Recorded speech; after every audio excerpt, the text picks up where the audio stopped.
Tinatawag na kumpletong pagtitipon, no? Full gospel. Sabi nga po sa 1 Corinthians 14:26, sa inyong pagtitipon, may aawit, amen? May magtuturo. Sino nagtuturo?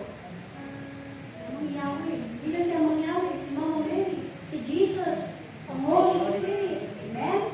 Oh, may maghahayag ng kalooban ng Diyos.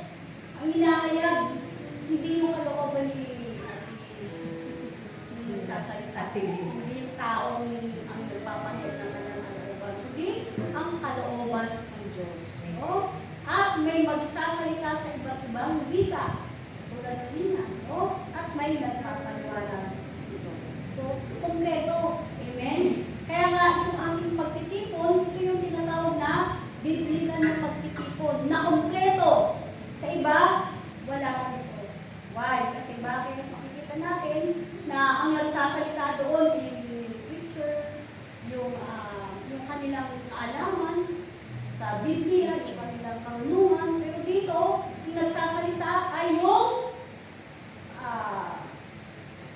ang Diyos ang nagsasalita. Amen? Ang Diyos ang nagtuturo. Ang Holy Spirit ang nagtuturo. No.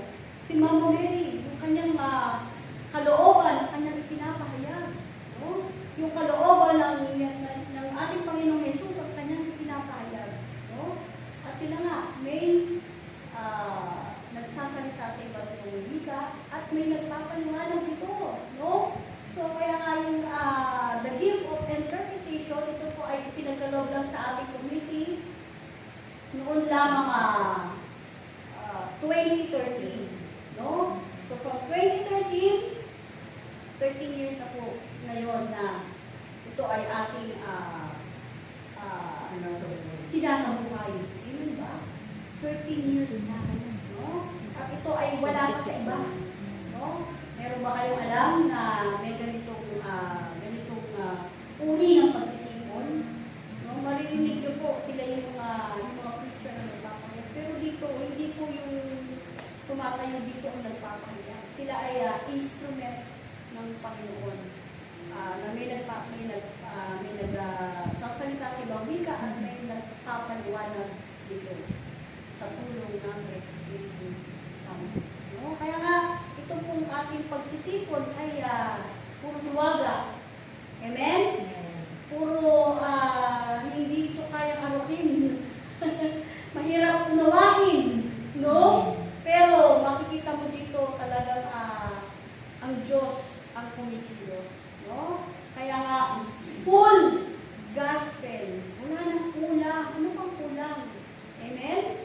No? Na hindi po, wala ka nang hahanapin pa. No? Kaya dito, napakahalaga po yung bawat pagtitipon po natin. Huwag natin sayangin. Sapagkat dito, nagsasalita si Amang Yahweh. Nagsasalita Holy Spirit. Nagsasalita ang si Mama Mary. Nagsasalita ang ating Panginoong Jesus. No? Na talagang hindi mo yan maririnig sa iba. Dito lang. Amen? Kaya napakahalaga na yung iba hindi pa ito maaraw. No? Yung iba nga sasabihin, may magpapaalam, nandun na tayo sa event na 4 message ka, di ba? Magsisigaw mo na ako, uwi mo na ako, punta mo na ako sa bahay. Okay, pero ano ba yung pinakamahalaga? Talaga yung mag-attend ka ng misa, pero sa ganitong event, no? Ano yung pagkaunawa ba natin? Isang parang may kulang sa pag-unawa natin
nag-inspired ka. Amen. Lumalakas ang iyong espiritu. Amen ba? Noon na yung ibang tao, hindi ko natutuwaan. May espiritu pala ako. May kaluluwa pala ako. Diba? Kaya nga, nagiging sakitin ka eh. Kasi yung kaluluwa, espiritu mo, mahina. Sabi ko, tayo pinupuno. No? Pinupuno yung ating espiritu. Pinupuno yung ating kaluluwa. Amen? No? Kaya nga, full gospel.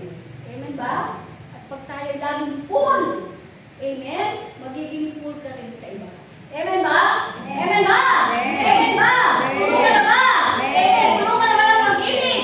Puno ka na ba ng kapangyarihan? Amen. Palakpakan natin si Amang Yahweh. Amen! So, lalaman ako tayo ngayon sa pangatlong kapahayagan ng Espiritu Santo. May pagkakaloob ng ating ina sa Bagong Jerusalem, pinangahan natin.